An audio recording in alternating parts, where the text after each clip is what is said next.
Hey y'all, and welcome to PolitiBrawl.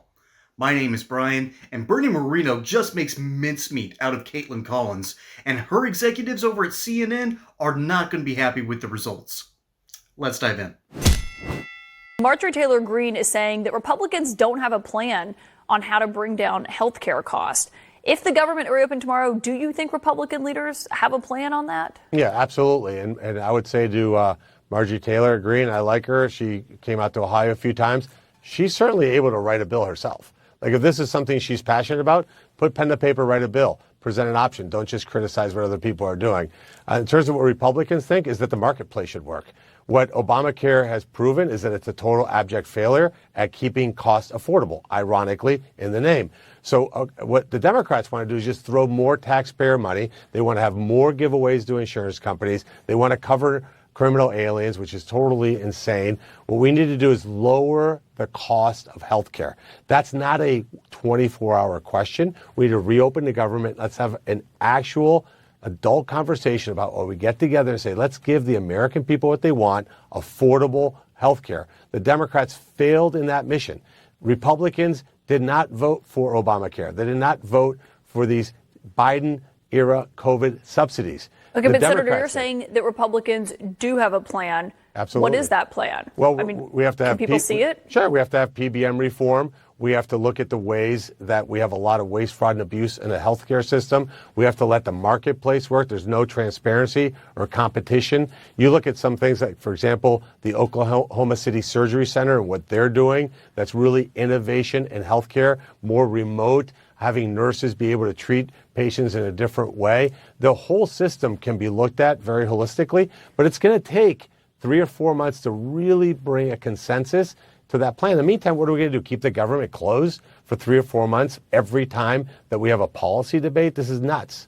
Okay, so is there a plan ready tomorrow, or you're saying it's going to take 3 to 4 months to coalesce around a plan? Look, we have different Republicans. For example, Senator Rick Scott, that's brilliant on this topic, that has a lot of amazing ideas. But yeah, of course, we have to build consensus. This is not a one-man show that runs the United States Senate. We have to bring Republicans together. It should be bipartisan. I think the voters expect us to work together on difficult things, but we can't have a gun to our head and have the government closed and people suffering, not being able to feed their families because the Democrats think it's good for them politically. And by the way, they set the expiration of these Biden-era subsidies to be December 31st of 25.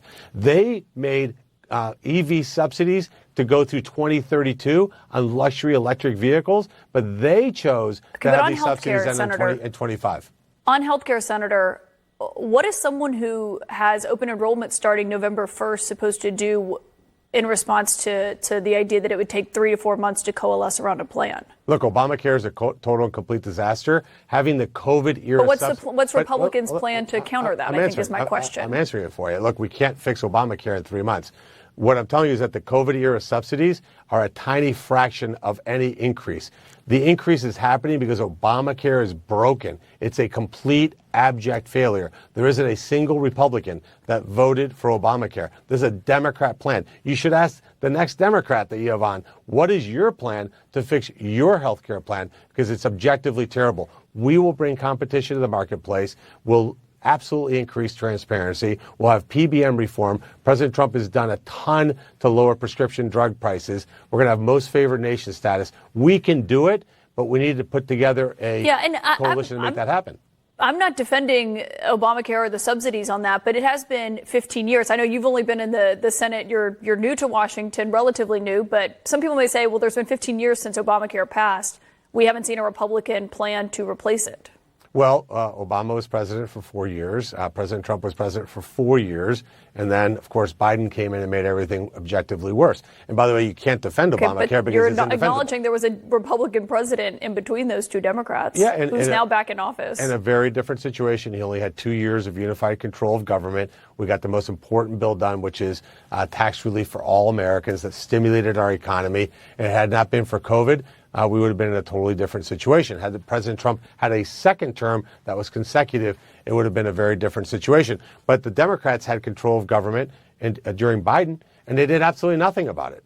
These are what they focused on was EV subsidies for millionaires, even, by the way, foreign luxury electric vehicles. That's what they made their priority. Why weren't they last year, the year before, when Chuck Schumer was in charge? Why weren't they anticipating the fact that these subsidies were going to end? And I think the question is just what's going to happen now. Obviously, Republicans are in charge, and we got to reopen the government. People That's what's going to happen right now. Yeah. I told y'all the producers weren't going to be happy with this one. Kaitlan Collins got caught in the crosshairs thinking that she had a great option to really needle Bernie Moreno here because, again, Bernie Moreno is technically a rookie at this. And yet he is fantastic not only at rhetoric, he understands policy better than a lot of longtime veterans up in D.C. And this actually reminds me of another debate that we tried to have back in late 2009 and early 2010. If those dates sound familiar to you, that's when the Tea Party really started to have its movement. And I was an early Tea Partier. And I remember the healthcare debates. I remember Phil Gingrey. And if that name doesn't sound familiar, he's no longer in politics. But he used to be my representative. And he held a town hall debate out in Kennesaw. And his whole shtick was, I've got a 12-page reform bill that's based around tort reform. Okay? Right there off the rip, that sounds like a really good bill. Hey, y'all.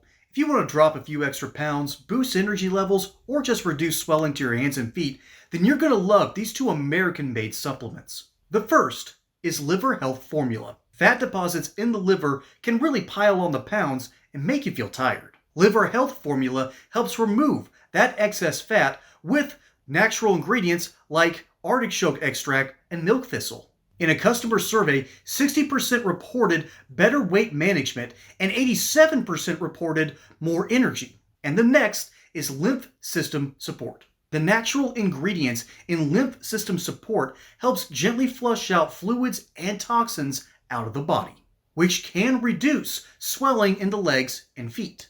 And right now, for a limited time, you can get 35% off Liver Health Formula and Lymph System Support, along with over 45 health supplements Pure Health Research has to offer. Head on over to purehealthresearch.com and use coupon code POLITI for your offer. That's purehealthresearch.com with coupon code POLITI to save you 35% on your order today.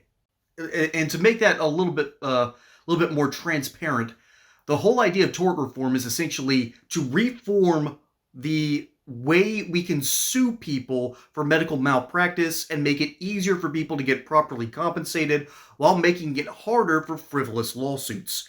That's a difficult tightrope to walk, but Phil Gingrey did it with a 12-page bill. Except it never got out of the hopper. Which means that Nancy Pelosi sat her butt on this bill and said, no, I'm not moving it, and instead, I'm going to convince all the Democrats and strong-arm them into voting for the Obamacare Act, okay? She strong-armed people into voting for the ACA. And so that tort reform never saw the light of day, even though, even at the time, 15 years ago, even to me, someone who had barely understood legislation, it sounded like a really good bill and something that could have been included in the ACA. But Nancy Pelosi said, no, screw you. That would have been way better than Obamacare, by the way. And now you have Bernie Moreno talking about something called PBM reform. And I had to look this up, and because even I wasn't aware of this, but the idea is that PBM stands for Pharmacy Benefit Manager. And so what Bernie Moreno is talking about is actually reforming the way prescription drugs get given or at least sold to the consumer. That's a good idea. Right there off the rip, that sounds like a very good and necessary idea to make that stuff transparent. Okay, during Trump's first term, he tried to get hospitals to line item out exactly what everything costs because there was actually a left-wing talking point. I repeat, there was a left-wing talking point about making sure that these hospitals started lining out exactly what everything costs instead of hiding how much they spend on certain items. Well, the lobbyists got to that and destroyed it as fast as they possibly could. Because remember, during the lockdowns, I was working for a company called Owens & Minor. Our warehouse was overflowing with goods that could have been given to hospitals at a fraction of the cost. And the hospitals said, no, we're not going to buy in bulk. We are going to sit on our hands. We are going to gamble a whole lot with patients' lives so daddy government can give us more money. I will never forget that. I will never forget that as long as I live. Hospitals will rip you off as much as they possibly can, and they will vote Democrat nearly every single time. And so Bernie Moreno is basically saying, we're going to take that same idea from the first Trump administration, and we're going to try it again. I think that's a good idea, because in the medical industry, there is so much red tape, so much bureaucracy, that they're able to hide the costs and then lie to the consumer saying, well, it's someone else's problem, we're not at fault. Because the whole system is so convoluted. And this kind of idea, all right, again, pharmacy benefit manager industry, PBM reform, will require these organizations to actually list out the cost of said things. And once you have that list, you can start looking at things as businesses and as individuals, as consumers, and start going, I think there's a cheaper way to do this. Or I think there's a new technology that can provide this thing faster. Or I'm going to look for an alternative because this is too expensive and I know you're trying to screw me. That is a good piece of legislation. And Kaitlan Collins wasn't prepared for that. She wasn't prepared for a Republican to actually know policy because CNN doesn't care about policy. They care about having rich white liberals be catered to, and to them, the Republicans are public enemy number one. You know, not Antifa, all right? Not the lawlessness at the border, not the problem with crime that's happening everywhere outside of these rich white liberal neighborhoods. No, Republicans are the evil one here. Despite the fact that we're trying to reform the healthcare industry by making it more transparent, a left-wing talking point 15 to 20 years ago is now a MAGA talking point. That is just how crazy our politics have gotten. That should be common sense and obvious. But the real reason that Democrats don't like talking about it is because the hospitals and a whole lot of their associates vote Democrat. They do.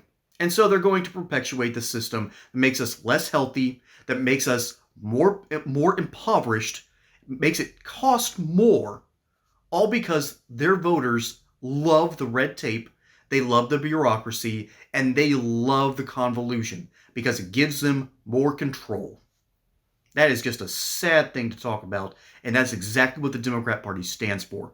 And Bernie Moreno is trying to push through that nonsense, but it's just not enough. But let me know what you think down in the comments below. My name is Brian. Hope you enjoyed that segment here on PolitiBrawl. Don't forget to like and subscribe. Catch you on the next one. And hey, if you want to be members, if you want to be PolitiBrawlers, consider actually joining up. $5 a month for subscriptions. You are going to get specific content that's catered directly to y'all, because I might be these flashy center fielder, but I've got a great stable of starting pitchers, eating innings, and making sure that we're getting good news out to y'all. So consider having a membership if you feel led. And until next time, y'all have a good one.